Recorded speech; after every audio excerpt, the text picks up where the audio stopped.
आप देख रहे हैं देश लाइव, देश की आवाज।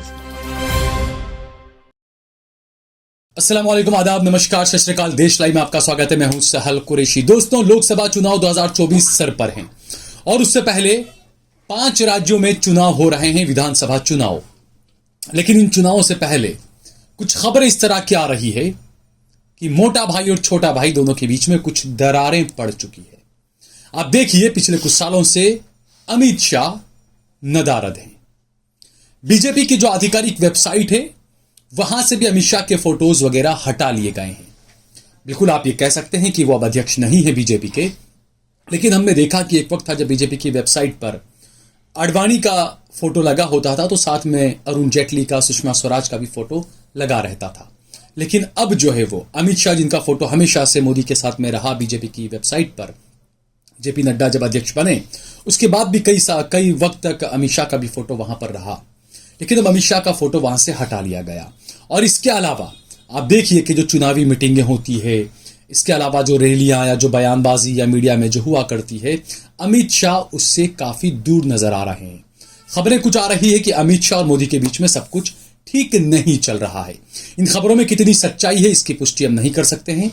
लेकिन वरिष्ठ विश्लेषक हैं निशांत वर्मा, उन्होंने अपने फेसबुक पर एक वीडियो पोस्ट किया। उन्होंने भी कई बातों की तरफ इशारा किया। इसके अलावा कांग्रेस पार्टी की आधिकारिक जो वेबसाइट है, माफ कीजिएगा, जो यूट्यूब चैनल है इंडियन नेशनल कांग्रेस का, उस पर भी एक खबर है जिसमें यह दावा किया गया है कि वक्त वहां तक आ गया, नौबत यह आ गई कि लखनऊ में एक कार्यक्रम था, वहां पर अमित शाह खाने के लिए बैठे हुए थे तो बीजेपी के सांसदों ने और कुछ मंत्रियों ने अमित शाह को मारने तक की कोशिश की।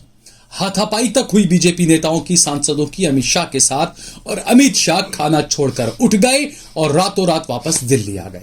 इस तरह की खबरें भी आ रही है, इस तरह के दावे भी किए जा रहे हैं।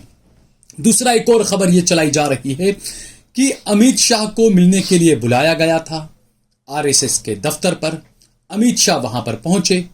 जब अमित शाह वहां पर पहुंचे तो अमित शाह के खिलाफ, अमित शाह के विरोधी खेमे के कुछ बीजेपी के सांसद पहले से आरएसएस के उस प्रचारक के घर में मौजूद थे। आरएसएस किसी प्रचारक के वहां पर अमित शाह गए थे। जब अंदर मैसेज भिजवाया गया कि भाई गृह मंत्री साहब आए हैं, तो आरएसएस के प्रचारक साहब ने यह कहा कि गृह मंत्री साहब को, अमित शाह को बगल वाले कमरे में बैठा दीजिए। अमित शाह कई घंटों तक बैठे रहे। आप सोचिए, जो खुद कभी चाणक्य हुआ करते थे, उन्हें आरएसएस के प्रचारक के घर पर जाकर इंतजार करना पड़ रहा है, क्योंकि आरएसएस के जो प्रचारक हैं वो मोदी सरकार के कुछ मंत्रियों के साथ बैठकर गप मार रहे हैं, खाना खा रहे हैं। अमित शाह कुछ देर वहां पर बैठे रहे और उसके बाद अमित शाह खड़े होते हैं और जाकर उस प्रचारक के पास आगे बढ़ते हैं। हालांकि जब अमित शाह वहां पर गए थे तो अमित शाह ने तो ये सोचा होगा कि जब मैं जाऊंगा, क्योंकि चाणक्य हैं, गृह मंत्री हैं, मोदी के खास हैं, तो अमित शाह ने सोचा था कि जब मैं आगे जाऊंगा उस घर के अंदर तो लोग खड़े हो जाएंगे, मुझे बैठने के लिए कुर्सी देंगे, क्या ये आप बैठे। लेकिन ऐसा कुछ भी नहीं हुआ। अमित शाह को अलग कमरे में बैठा दिया गया। घंटों अमित शाह इंतजार करते रहे। उस इंतजार के बाद में अमित शाह से रहा नहीं गया, क्योंकि भाई आप तो खुद को देश का राजा मानते हैं। आपने कई गुस्से वाले वीडियो में अमित शाह के देखे होंगे, ए भाई बैठ जा, ए सफेद शर्ट, ए काली टोपी, ए सफेद टोपी, ये इस तरह की अमित शाह का गुस्सा अक्सर देखा गया। तो अमित शाह से रहा नहीं गया, कई घंटों तक उनको इंतजार करना पड़ा। उसके बाद वो उठकर जाते हैं आरएसएस के प्रचारक के पास और कहते हैं कि हमसे गलती हो गई कि हम यहां पर आ गए। और उसके बाद बताया जाता है कि अमित शाह वहां से निकल गए। उसके बाद बीजेपी के अंदर ये सभी को पता है कि नितिन गडकरी एक अलग उनकी लॉबी है। आरएसएस के सबसे करीबी माने जाते हैं नितिन गडकरी, मोहन भागवत के काफी खास माने जाते हैं। उसके अलावा राजनाथ सिंह और अमित शाह, इन दोनों के बीच में हमेशा दो खेमेबंदी को लेकर हमेशा से जंग रही। उत्तर प्रदेश को और उत्तर प्रदेश से जो सांसद आते हैं, जो मंत्री हैं, अमित शाह हमेशा से उन पर कंट्रोल चाहते थे, जबकि राजनाथ सिंह उन पर अपना कंट्रोल चाहते थे, जबकि योगी आदित्यनाथ अपना अलग से कंट्रोल करना चाह रहे थे। बताया जा रहा है कि यह बात वहां से बिगड़ना शुरू हुई कि गुजरात का कोई व्यापारी है जो उत्तर प्रदेश में व्यापार करना चाहता था, लेकिन योगी आदित्यनाथ और उनकी सरकार बड़ा रोड़ा बन रहे थे। नौबत यहां तक बताई जाती है कि एक अधिकारी को अमित शाह ने गालियां दी। इस खबर की भी हम पुष्टि नहीं करते, लेकिन खबर इस तरह की आ रही है कि उस अधिकारी को गाली दी, उसके बाद कुछ लोगों ने अमित शाह की शिकायत आरएसएस से भी की, नरेंद्र मोदी से भी की, और उसके बाद ही मामला बिगड़ना शुरू हुआ। उसके बाद मोदी के पास में कोई ऑप्शन नहीं था और बताया यह जा रहा है कि आरएसएस ने भी शायद अब अमित शाह से अपना मुंह मोड़ लिया है। अमित शाह जो अक्सर, जैसा मैंने बताया, चाणक्यगिरी करते हुए नजर आते हैं, अक्सर वो विपक्षी पार्टियों के परिवारवाद पर हमला करते रहे हैं। उनका बेटा खुद आईसीसी बीसीसीआई का किस तरीके से क्या क्या बना, वो परिवारवाद नहीं है। अमित शाह के अध्यक्ष रहते हुए कितने बीजेपी नेताओं के बेटा बेटियों को, भाइयों को, बीवियों को उन्होंने टिकट दिए, वो परिवारवाद नहीं था। उसके अलावा कई लोग ये कहा करते थे कि नरेंद्र मोदी काफी श्रूड पॉलिटिशियन हैं। कई लोग ये भी कहा करते थे कि हो सकता है नरेंद्र मोदी अमित शाह के भी फोन टैप करवाते होंगे। ये राजनीति है मेरे दोस्तों, राजनीति में कोई अपना नहीं होता, कोई पराया भी नहीं होता। राजनीति में कौन किसकी जासूसी कर रहा है ये कोई भी कुछ नहीं कह सकता। गुजरात के अंदर जब सरकार बनी, माफ कीजिएगा, जब अमित शाह और नरेंद्र मोदी जब गुजरात से निकलकर जब पहुंच गए दिल्ली की गद्दी पर, आनंदीबेन पटेल को मुख्यमंत्री बनाया गया, विजय रूपाणी को मुख्यमंत्री बनाया गया, भूपेंद्र भाई पटेल को मुख्यमंत्री बनाया गया।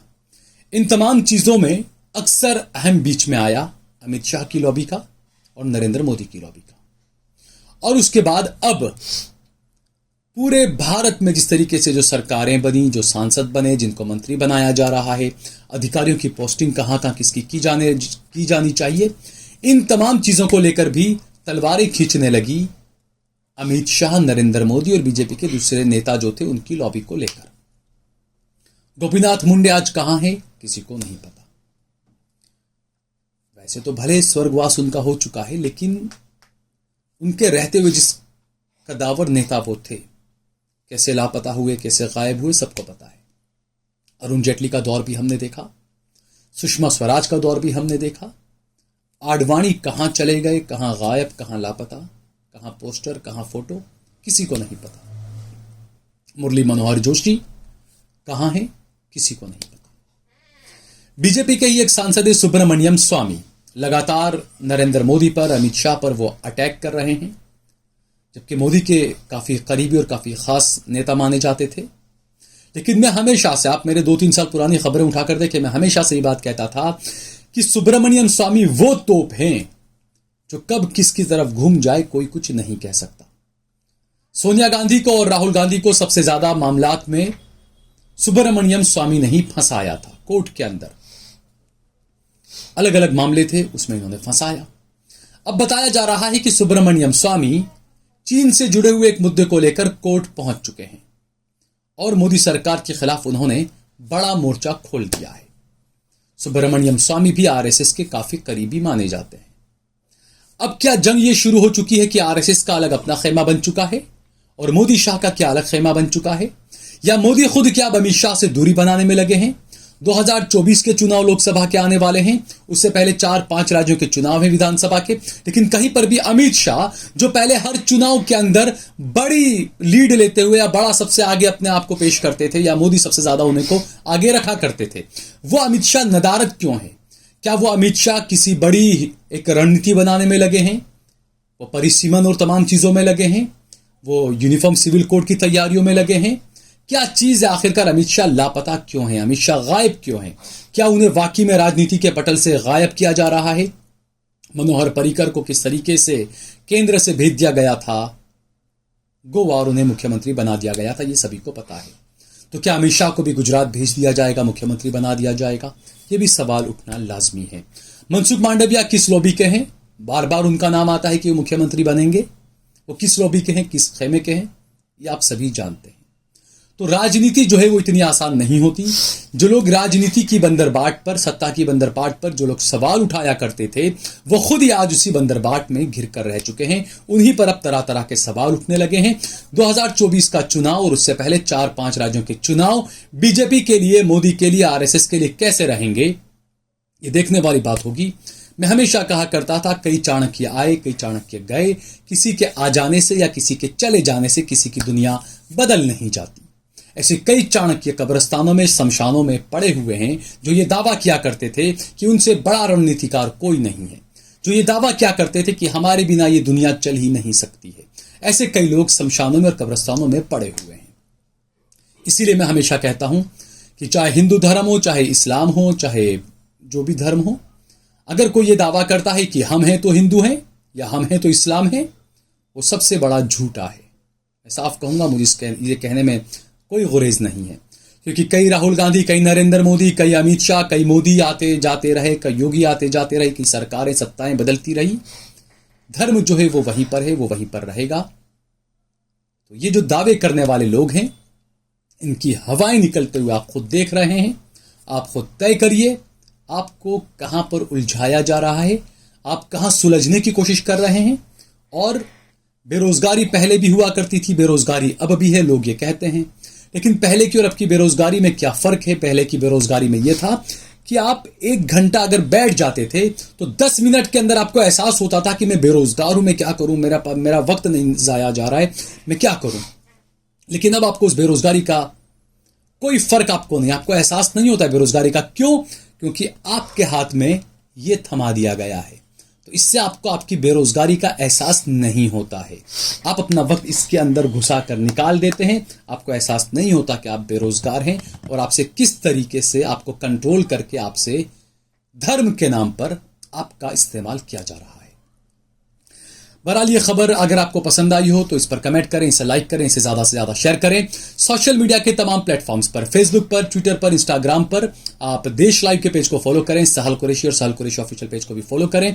आप यूट्यूब पर हमारा अगर वीडियो देख रहे हैं तो आप सब्सक्राइब बटन पर जाकर हमारे चैनल को जरूर सब्सक्राइब करें।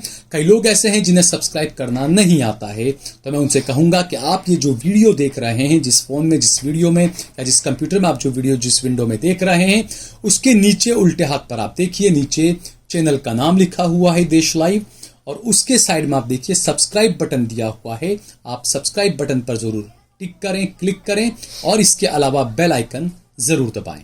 धन्यवाद।